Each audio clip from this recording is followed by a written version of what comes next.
Last time, we saw Rome fall deep into its lingering issues and reach a state of near total collapse. The once united empire was split into three parts, each with their own independent governments and militaries. For the time being, it seemed like the Roman world was, for the first time since the days of Caesar, truly fragmented. Economic decline, military disasters, civil wars, environmental catastrophe. The gods themselves seemed to have turned on Rome, and the skies were dark on the horizon as far as the eye could see. So how does it all turn out for the Romans?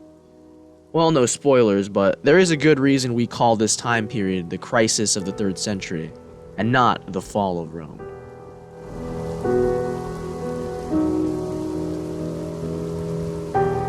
Gallienus was struggling to deal with things back in the West. With the death of his father, he was given control over the whole empire. Year after year, the Goths and Germans continued to attack the empire, and he was unable to address all the threats. He did innovate by creating a mobile cavalry force, which was designed to provide quick response times to weaknesses on the frontier, but he could still only do so much. He also had many usurpers to deal with, both in the east and west. His rushing back and forth, which took place throughout his reign and left his priorities scattered, was not helpful for the efficiency of his government. Upon the defeat and capture of Valerian, the Roman world had fragmented. The western provinces revolted and split from the empire under a general named Posthumus, and in the east, a king from the city of Palmyra named Odenathus became independent, proving himself as someone who could fight off the Persians. Technically, he was sanctioned by imperial authority, but in practice, he ruled his own empire, and he began styling himself the King of Kings.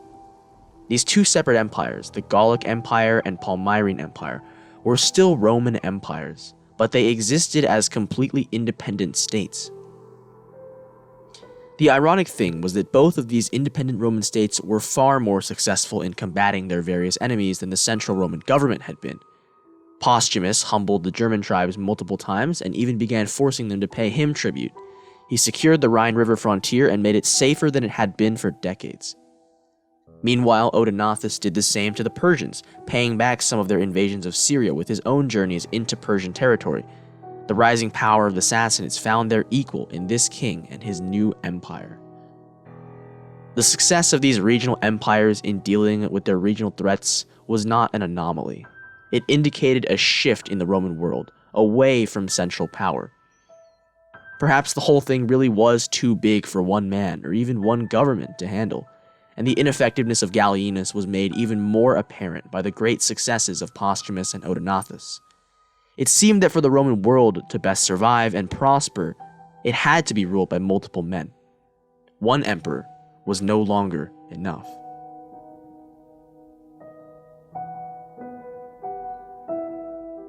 While the breakaway kings were enjoying their successes, Gallienus died in 268, assassinated by a conspiracy while attempting to put down another one of his usurpers. He was 50 years old and ruled the empire, in part or alone, for almost 15 years.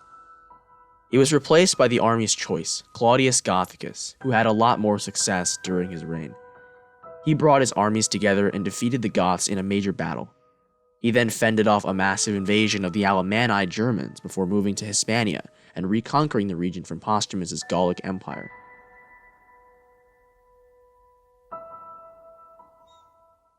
Claudius's accomplishments were impressive, but he did not get to finish his goals, dying to a disease in 270. He was 55 years old and had ruled Rome for a year and a half.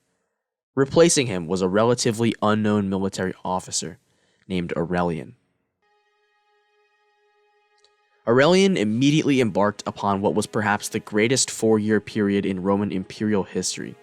He first faced down domestic threats, decisively defeating the Germans and pushing them out of the Roman provinces. He did the same to the Goths on the Danube a year later. After making peace, Aurelian considered the province of Dacia, first conquered by Trajan so long ago. The gold mines were dried up, and Dacia served only as a sore thumb, an easy target, hard to defend and easy to attack. He made the wise decision to abandon the unproductive and overextended province, consolidating the border along the Danube River once again.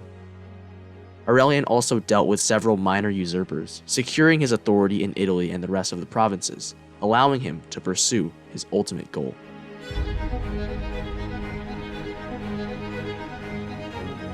First, Aurelian went east.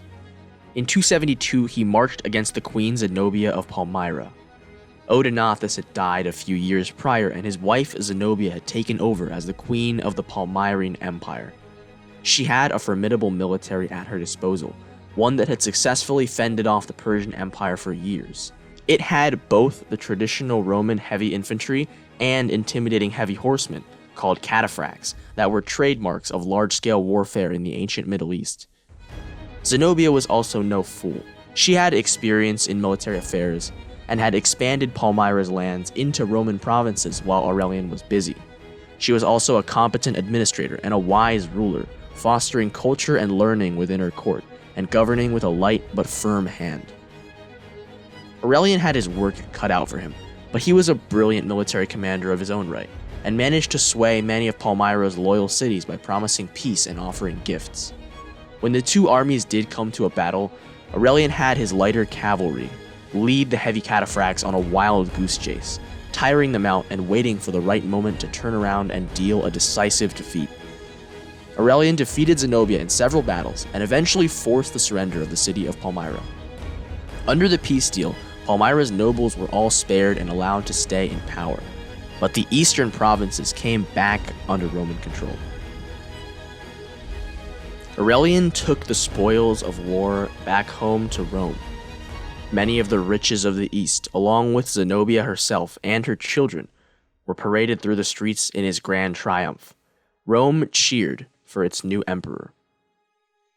A year later, Palmyra rebelled again, and this time he had no mercy on the city, ordering it to be abandoned and executing its leading nobles. Palmyra, for a brief decade the greatest city in the East, became a ghost town, merely some ruins around a desert oasis. Then Aurelian went west and fought Posthumus. He failed to achieve a decisive victory in battle, as Posthumus avoided fighting him, but he was eventually assassinated by his soldiers, who surrendered Gaul and Britain to Aurelian. All the provinces of Rome were back under Roman control at last, and the Roman world was whole again. In 4 years, Aurelian managed to put the entire Roman Empire back together again, secure the borders against foreign threats, and unify the Roman world under strong and secure authority for the first time in a long time.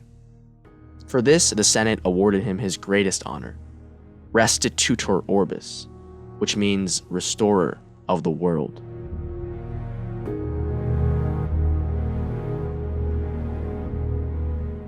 Sadly, all good things must come to an end, some of them earlier than expected.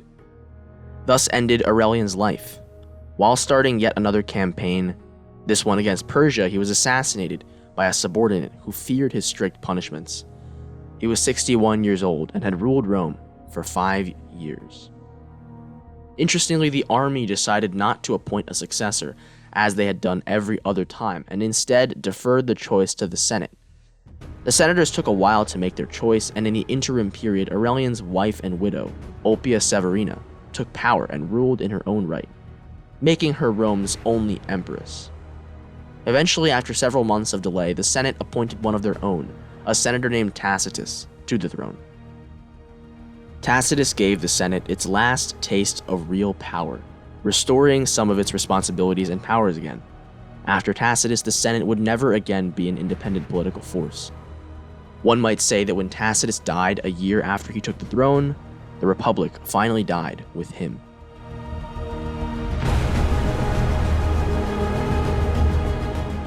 Tacitus was replaced by the brief reign of his half-brother Florianus, but he was quickly overthrown by the revolt of the general Probus, who was widely popular throughout the provinces. Probus sent his request for power to the Senate, paying respect, and they accepted, not like they had much choice. He spent most of his reign campaigning very successfully on the frontiers, taking the fight to the Goths and Germans that had harassed Rome for years from across the frontier. He first humbled the Goths and other tribes by crossing the Danube and burning many of their towns, and then he crossed the Rhine into Germany to pillage German cities.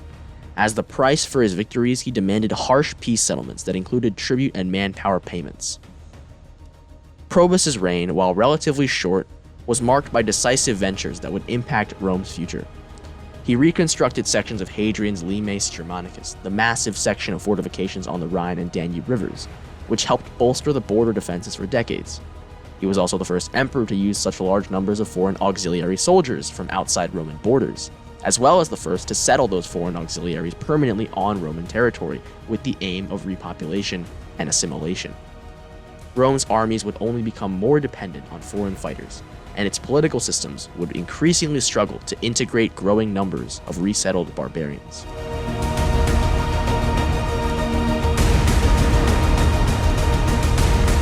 Probus died in 282. While preparing for a campaign against Persia at the hands of a military revolt. You can see how fickle the soldiers had become at this point, killing their highest leaders for pretty simple grievances.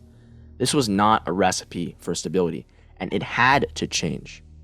Probus was 50 years old and had ruled Rome for 6 years. His successor, Carus, ended up leading his Persian campaign and finding massive success, capturing and sacking the Persian capital of Ctesiphon. This rampage through Mesopotamia seemed like a spectacular return to Roman glory days. But fate had other ideas. One day, out in a rainstorm, Carus was struck down by a bolt of lightning and killed instantly. Seems like God had other ideas. The Romans took the hint and withdrew from their conquests in late 283.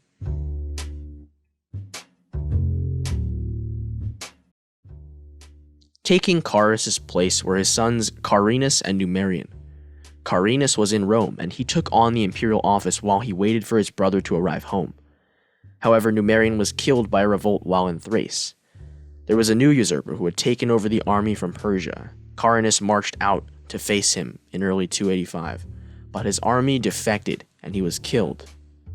In the year 285, the new emperor marched into Rome, a victorious general. But he was nothing like the other victorious generals who had marched through the streets of that great and eternal city, filled with triumph, but without any idea of how to rule. Oh, he had plans. Grand plans. Plans that would change Rome forever.